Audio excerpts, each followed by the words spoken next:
Okay, so here's our hydrogen peroxide. And we get it as aqueous form.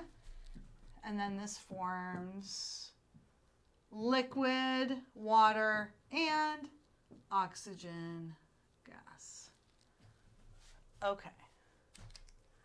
Cool. This is a fun one. I like this one.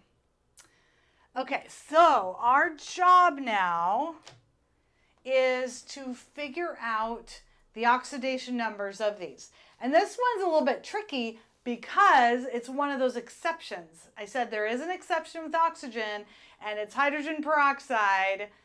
And now we get to see, all right, what is it and why is it so funky? What's going on? Okay, so hydrogen peroxide. Hydrogen, we have seen it's in group 1. And so this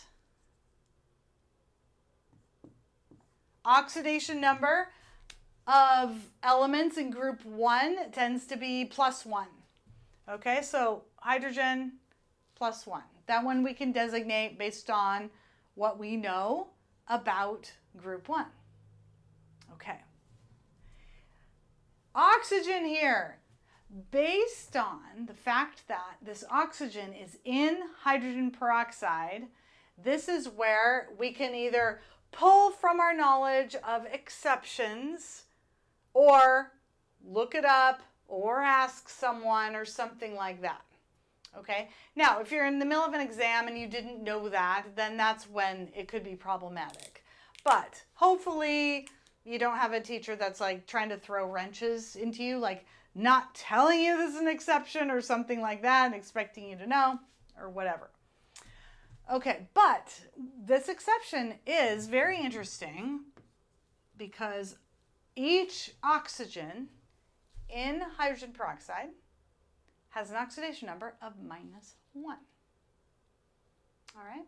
The structure of hydrogen peroxide looks like this. It's the two oxygens are bonded together, singly bonded, and then we've got each hydrogen is off bonded to each one like this. And then we have our lone pairs. If we're doing Lewis dot structure, it's kind of like that. Okay. So we have this interesting species right here, this peroxide, that's two oxygens together, that is a -2 charge. So this O2 is -2. So, they tend to this peroxide here that you can see in other compounds as well, but those are a lot more rare. Hydrogen peroxide is the most common one and is really the only one we ever talk about, or I ever talk about, in general chemistry classes. I get into organic chemistry and there's some more peroxides that you see there. They tend to be explosive because this bond is pretty weak, and so whenever you have instability, then that's when you can have things being explosive. All right. So in any case, yeah, it's this very interesting core of this molecule that ultimately ends up this O2 that is -2. It's essentially, if you were to take oxygen, O2, and then reduce it, add 2 electrons to it, and you would get peroxide. And then hydrogens that were +1 would be attracted to it, bond together, and give you this whole neutral molecule. Okay, so that's what's going on here. If you look at the nitty-gritty of this compound. All right. So here are our oxidation numbers for hydrogen peroxide, for hydrogen and for oxygen. Now we can look over here at water and oxygen, the two products. Hydrogen, group 1, in a compound, +1. So nothing has changed there. Oxygen, in a compound that is not hydrogen peroxide. Here is that oxidation number that we can count on for oxygen being in group 6, has 6 electrons. It just needs to gain 2 more electrons and then it can have its octet. So oxygen here in water, just like we saw with our iron oxide in the last example, just like you would see with so many oxygen compounds, -2. Okay? Then we've got pure elemental oxygen. What is the oxidation number of pure elemental oxygen? What is the oxidation number of any element in its elemental form? What is the oxidation number of an element that is neutral?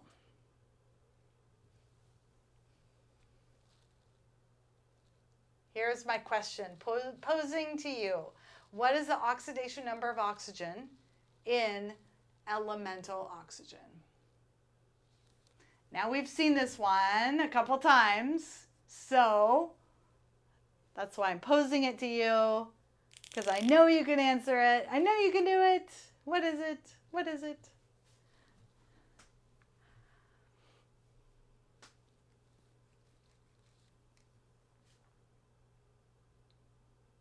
And not worrying about what any of these other ones are. What have you learned about the oxidation number of any neutral elemental atom? What is its oxidation number?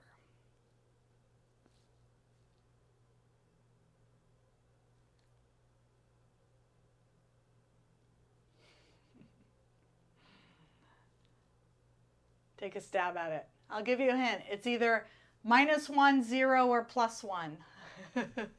Yes, dexterity is new. Okay, you answered that before I gave the hint. 0, yes. Any element in its elemental form, its oxidation number is 0. It has an equal number of protons and electrons. Cancel each other out. Exactly. Okay, great. Okay then. So we have something very interesting going on here. Okay. Hydrogen. Hydrogen. Is hydrogen getting oxidized or reduced? Hydrogen is starting out +1 and it's ending up in the product side +1. Nothing's happening to hydrogen. So there's no redox chemistry happening. There's no electrons being gained by hydrogen. There are no electrons being lost from hydrogen. It is not redox active, we could say. All right. So the element where all the action is happening is oxygen. And oxygen is doing 2 different things. Oxygen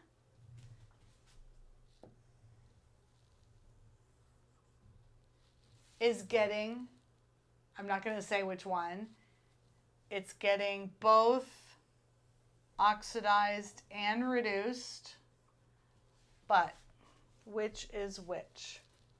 Okay, so let's write it this way. Oxygen, let's just look one oxygen at a time. Oxygen -1 going to oxygen -2. That's essentially what's happening here with one of the oxygens, you could say. And then we have oxygen -1, starting out -1 on the reactant side, and then it's ending up as elemental oxygen, oxidation number of 0. So I'll just put that as oxygen without a negative sign or anything. All right, so which one is gaining electrons? let's look at this first one. So, and remember, gaining electrons is reduction.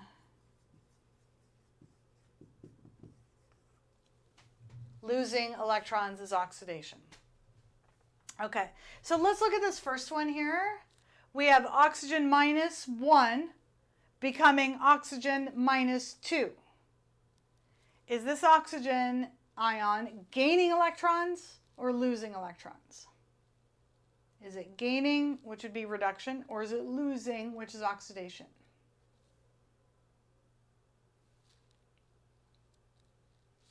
So this first process here, -1 going to -2, gaining electrons or losing electrons?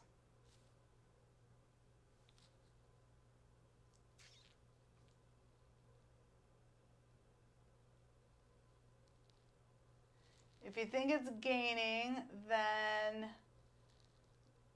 put a heart. I'm trying to think of what are all the emotes that we have. Okay. Is this oxygen -1 going to oxygen -2? To do that, does it need to gain an electron, which is negatively charged, or would it lose electrons to go from -1 to -2? Gain electrons or lose electrons? Those are your choices. Gain or lose?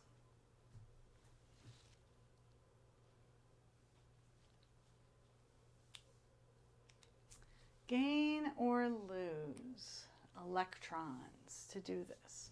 Should I put an electron on this side? Should I say O- plus an electron gives O2-? Or should I say O- becomes O2- plus another electron? Think about that charge balance. Right now it's -1 over here and -2 over here. Where should I put that electron to give charge balance? Should this gain an electron and have an electron over here? Or should it lose an electron and have the electron over there? Do you like how many different ways I'm like phrasing the question? Does that make it better or worse when I do that? You're like, just say it in one way. Gaining or losing? Gaining or losing? Gaining electron.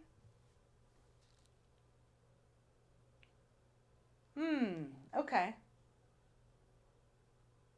Yeah. Okay, let's think about that charge balance idea. Okay, so let's look at what if we put an electron on this side.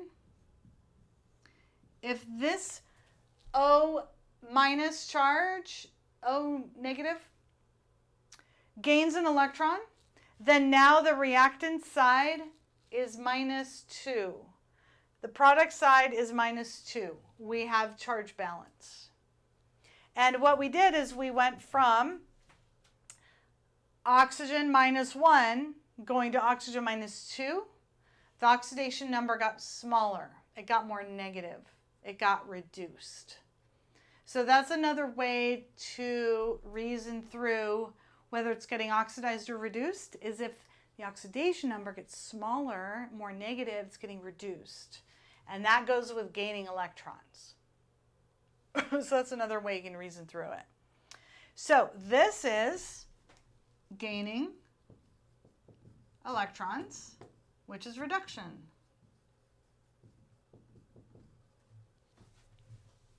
All right, so now we know what's happening with this one. Once you figure out one of them and you know it's reduction, then you know the other one has to be oxidation. There's no other option.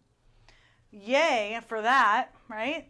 Okay, and also we can think about this charge balance idea. Charge balance means we have negative charge on this side, neutral on this side, so it's not balanced.